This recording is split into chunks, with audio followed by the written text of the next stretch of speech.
Le commandant du théâtre centre de l'opération Maliko en visite au camp de Sokolo après l'attaque terroriste. Le colonel Mamadou Massaoulé Samaké a salué les FAMA pour leur efficacité face à cet acte lâche et barbare. Élan de solidarité dans cette édition, la Fondation Maliba vole au secours de 2 structures sanitaires. Il s'agit de la clinique périnatale de Sébenikoro et de l'hôpital du district. Le don est d'une valeur de 8 millions de francs CFA. Merci de nous rester fidèles. Bonjour, bienvenue. Tout d'abord, aujourd'hui, 31 juillet, est célébrée la journée panafricaine des femmes. Quel est l'objectif et l'intérêt de cette journée? Dans quel contexte est née l'Organisation panafricaine des femmes? Diallo Kamasakiliba, vice-présidente de l'Organisation panafricaine des femmes pour l'Afrique de l'Ouest, répond au micro de Fanta Mama Nyentao.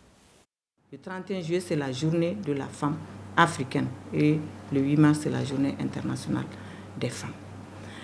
Donc, nous célébrons cette journée avec les pays. C'est pour d'abord magnifier la lutte de ces femmes, les mères fondatrices de l'Afrique, celles qui ont créé cette organisation. Et ensuite, c'est pour aussi faire une évaluation et évaluer le chemin parcouru, identifier les obstacles et puis jeter les jalons pour de nouvelles actions. Nous avons quand même constaté des actions de taille qui profitent beaucoup plus aux femmes, telles que l'approvisionnement en eau potable du président de la République, le don de tracteurs aux femmes. Vraiment, c'est des actions à saluer. Mais nous demandons toujours leur accompagnement. Et nous demandons aussi la formation des femmes. Parce que les femmes doivent être formées à cette technologie, à cette technique d'utilisation du matériel de mécanisation. Cette année, nous n'avons pas programmé d'activités de regroupement, tout en se disant qu'on peut bien célébrer la femme autrement. Donc c'est pour cela que cette année, nous avons mis l'accent sur ces activités de communication, beaucoup plus de communication autour de cette journée, pour que les gens puissent comprendre les différents problèmes auxquels les femmes sont butées. Les problèmes sont très nombreux parce qu'il y a d'abord la non-application des lois. Il y a aussi les violences basées sur le genre, surtout en cette période de crise profonde que vit le Mali. Donc, ces violences ne sont pas de nature à faire avancer un pays. Parce que le développement du pays, c'est d'abord la famille. Quand les familles sont victimes de violences, quand les familles sont victimes de déchirements, ça veut dire qu'on a oublié quelque part nos valeurs culturelles.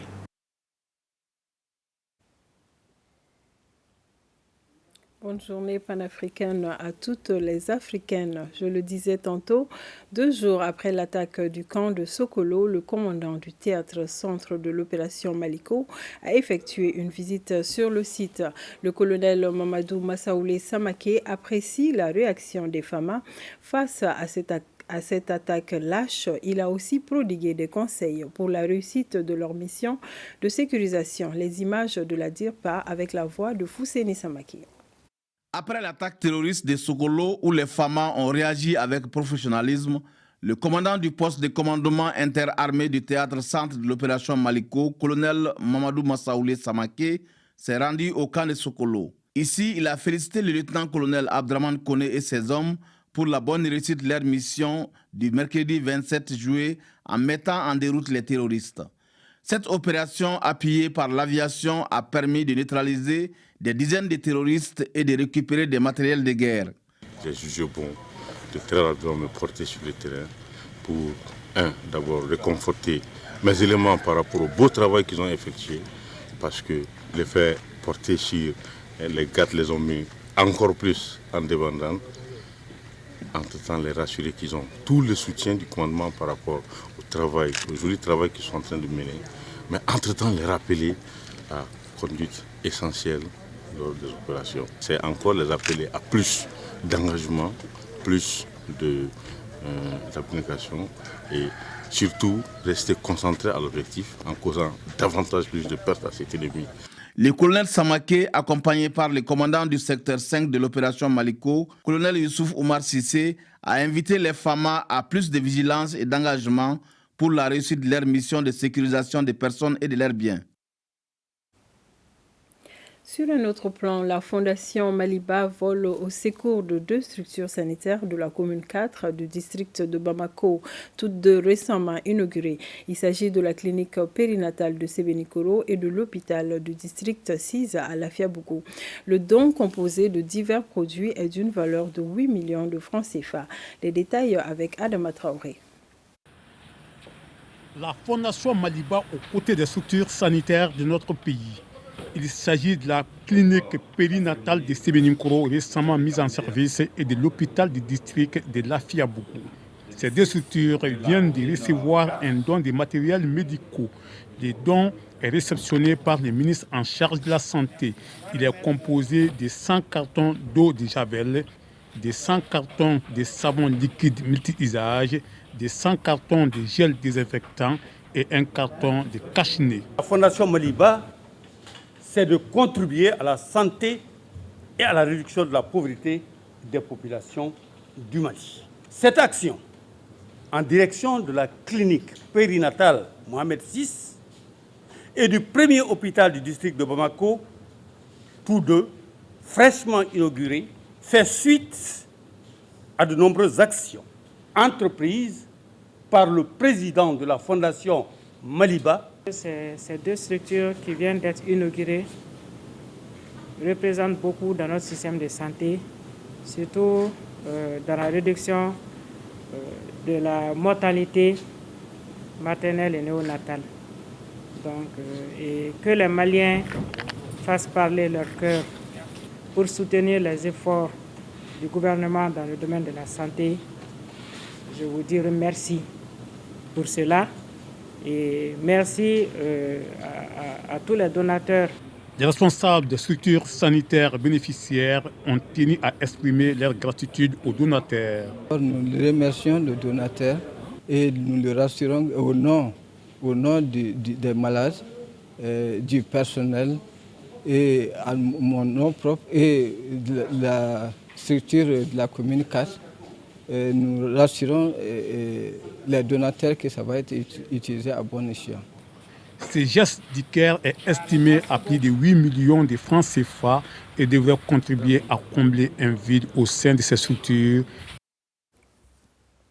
Ouverture vendredi dernier d'un atelier d'orientation nationale de santé. Il a pour objectif de sensibiliser les parties prenantes à la mise en place et au fonctionnement durable de l'Observatoire national de la santé au Mali. C'est une initiative du ministère de la Santé avec le soutien technique et financier de l'OMS. Reportage Souleymane Sidibé. Après 4 jours de travaux sur la mise en place et le fonctionnement de l'Observatoire de la santé, le ministère de la Santé et ses partenaires organisent le présent atelier. Il s'agit d'une journée de plaidoyer et de sensibilisation des parties prenantes sur le fonctionnement durable de l'Observatoire national de la santé au Mali. L'architecture d'un observatoire de la santé repose sur 3 piliers de l'information sanitaire, à savoir les données et les statistiques, les analyses, les connaissances et les preuves. La vision d'un observatoire de la santé pleinement actualisé est celle d'une structure qui améliore la disponibilité et l'utilisation des informations et des données probantes pour le dialogue politique et la prise de décisions en matière de santé. Le département de la santé salue l'accompagnement de l'OMS dans la réalisation de ces projets qui est une priorité pour les autorités du pays. En novembre 2012, lors de la 72e session du comité régional pour l'Afrique à Luanda, les ministres de la Santé de la région Afrique ont convenu de créer des observatoires nationaux de la santé dans les pays respectifs et ont adopté la résolution intitulée « L'Observatoire africain de la santé ». Une occasion de renforcer les systèmes d'information sanitaire par le biais des observations nationaux de la santé. C'est donc C'est dans ce contexte que notre pays a entrepris en 2021 d'opérationnaliser son Observatoire national de la santé. La feuille de route adoptée à cet effet prévoit, entre autres, l'exécution de cet atelier d'orientation et de sensibilisation des parties prenantes. Pour le bon fonctionnement de l'Observatoire de la santé, le ministère de la Santé sollicite l'accompagnement de tous les acteurs de la santé et de la société civile.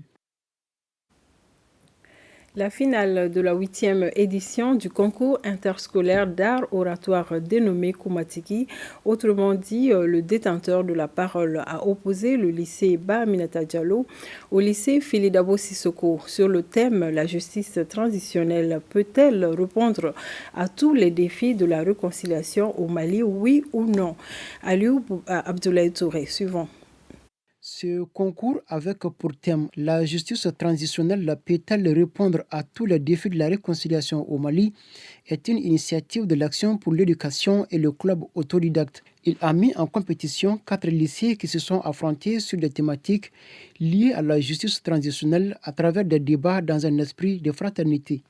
Les finalistes sont le lycée Ba Aminata Diallo et le lycée Fili Dabo Sissoko. Le lycée Ba Aminata Diallo en t-shirt noir qui défendait le oui a impressionné le public en remportant la victoire avec 70 points sur 100, avec une enveloppe symbolique de 150 000 francs CFA.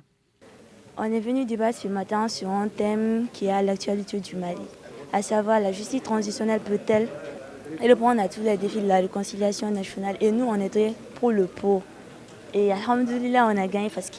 Le lycée Fili Dabo Sissoko se classe en deuxième position avec 69 points sur 100 et empoche la somme de 100 000 francs CFA. Pour nous, c'était non. La justice transitionnelle ne peut pas répondre à tous les défis de la réconciliation malienne. Parce que si nous prenons l'exemple, surtout chez nous au Mali ici, depuis 1960, la justice transitionnelle a été enclenchée ici, mais jusqu'à présent, la guerre continue. Mais pourquoi la guerre continue? Quelques critères ont tout de même prévalu pour départager les finalistes. Les critères qui ont prévalu, c'était des critères qui portaient sur l'argumentation, sur la connaissance du sujet, sur la cohérence, sur l'aisance dans la prise de parole, aussi sur la gestion du temps, entre autres. Cette activité a pour objectif de former les lycéens en termes de techniques d'approche et de plaidoyer en faveur de la justice transitionnelle. L'association malienne de lutte contre les déficiences mentales chez l'enfant, Amaldem, a tenu sa 6e assemblée générale ordinaire. Malgré un contexte difficile, le bilan est apprécié et salué par les membres du conseil d'administration. Le conseil a renouvelé sa confiance au bureau sortant tout en l'exhortant à plus d'efforts pour l'atteinte des objectifs. C'est ce que nous dit Salif Ouedraogo. Les membres de l'Association malienne de lutte contre les déficiences mentales chez l'enfant, Amaldem, se retrouvent à l'occasion de leur Assemblée générale ordinaire. Cette 6e Assemblée générale est convoquée pour plancher sur les difficultés, afin d'insuffler à l'Amaldem une nouvelle dynamique. Mon bilan, je le trouve très très positif, parce que nous avons réalisé beaucoup de projets. Nous avons atteint 70% de nos objectifs et je pense que c'est très très important. Parce qu'au moment où nous avons commencé le mandat, nous nous sommes retrouvés dans beaucoup de difficultés. Mais Dieu aidant, et avec beaucoup de courage et d'abnégation, avec l'aide de l'État, l'aide des partenaires, l'aide encore du personnel de l'Amaldem, nous avons remonté la pente. Cette structure reconnue et dédiée à la lutte contre la déficience mentale chez l'enfant a tenu à solliciter le concours de toutes les forces vives pour relever le défi. La présence même de nos partenaires, la visite qu'ils font ici, venir nous rendre visite, tout n'est pas seulement argent, tout n'est pas don. Une présence, c'est un soutien. C'est le fait de savoir qu'il y a toujours quelque part quelqu'un qui est là, qui pense à vous. Et le fait que ces partenaires-là se déplacent, viennent jouer, sont en contact avec nos enfants, alors là, moi, ça me fait beaucoup plaisir. Donc, encore un grand merci à tous nos partenaires qui nous ont soutenus jusqu'à présent. S'agissant des perspectives, plusieurs activités sont au programme de l'Association malienne de lutte contre les déficiences mentales chez l'enfant pour son tout nouveau mandat de 4 ans. L'autonomisation des femmes et des jeunes est une arme de lutte contre l'extrémisme violent et le terrorisme. Et c'est bien à cet exercice que s'attelle Think Peace à travers son projet Consolidation de la paix et appui aux moteurs de changement. À cette occasion, la foire coopérative Ben Yiruakene, autrement dit Espace Paix et Développement, a ouvert ses portes depuis hier. On en sait plus avec Alpha Meiga. Investir dans l'entrepreneuriat des femmes et des jeunes pour prévenir l'extrémisme violent et le terrorisme, c'est bien le thème sous lequel se tient cette foire d'exposition. Et ce sont là plusieurs stands avec des expositions des produits, des actions des différentes entreprises. Autant d'initiales à l'actif de cette ONG nationale dont nous reconnaissons et saluons les efforts sur le plan national. J'ose espérer que cette foire va permettre de partager les expériences entre bénéficiaires et va susciter l'engouement des partenaires à plus de synergie sur les actions liées à la prévention de l'extrémisme violent et au terrorisme. La foire s'inscrit dans le cadre du développement des groupements des femmes et des jeunes. Cela grâce à l'appui du projet de consolidation de la paix et l'appui aux moteurs de changement. Maintenant, nous allons passer à cette phase de faire la promotion pour vous, la promotion de vos produits, pour que vous puissiez avoir accès au marché, pour que vous puissiez avoir accès à de multiples réseaux. Notre pays est en train de vivre depuis un moment une situation assez difficile.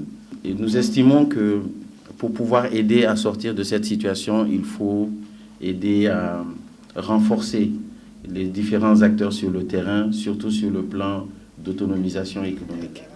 Après quelques témoignages, il a été procédé à une remise de matériel au groupement des femmes et des jeunes. L'Association pour le développement de la ville de Gundam a organisé hier samedi à Bamako une cérémonie de lecture du Saint-Coran pour la paix et la stabilité au Mali, suivie du lancement des activités du Mawlud 2022. L'événement a enregistré la présence de plusieurs ressortissants de la ville de Gundam. Mohamed Sangaré pour les détails. Le Mawlud est l'anniversaire de la naissance du prophète Mohammed, paix et salut sur lui. Pour l'édition 2022, plusieurs activités sont prévues pour l'Association pour le développement de la ville de Gundam, ADVG. Le programme tourne autour des activités prévues à Bamako et Gundam. Cet axe consacre la tenue de différentes réunions statières du bureau exécutif national afin non seulement d'adopter les différents programmes, activités et plans d'action de l'association, mais aussi et surtout de dégager des stratégies de mobilisation de fonds afin de faire face à la réalisation des actions planifiées de l'association. L'essentiel des activités du programme d'activité sont exécutées au sein de la ville de Gundam au bénéfice des populations. Ces activités couvrent principalement les domaines ci-après. L'organisation annuelle de la fête des Mawlud. Et cette année, la construction d'un forage pour la mosquée de Gundam, concours de lecture du Coran, l'éducation, la santé, la sensibilisation et la communication sur la paix, l'organisation de conférences et débats sur les thèmes de développement de la ville. La lecture du Saint-Coran, suivie de bénédictions et de sacrifices pour le retour de la paix et de la stabilité dans notre pays, constitue le coup d'envoi des activités de l'association en ce qui concerne Bamako. C'était l'essentiel de ce 13h. Merci de nous avoir suivis. Bonne journée panafricaine à nous. Bon dimanche.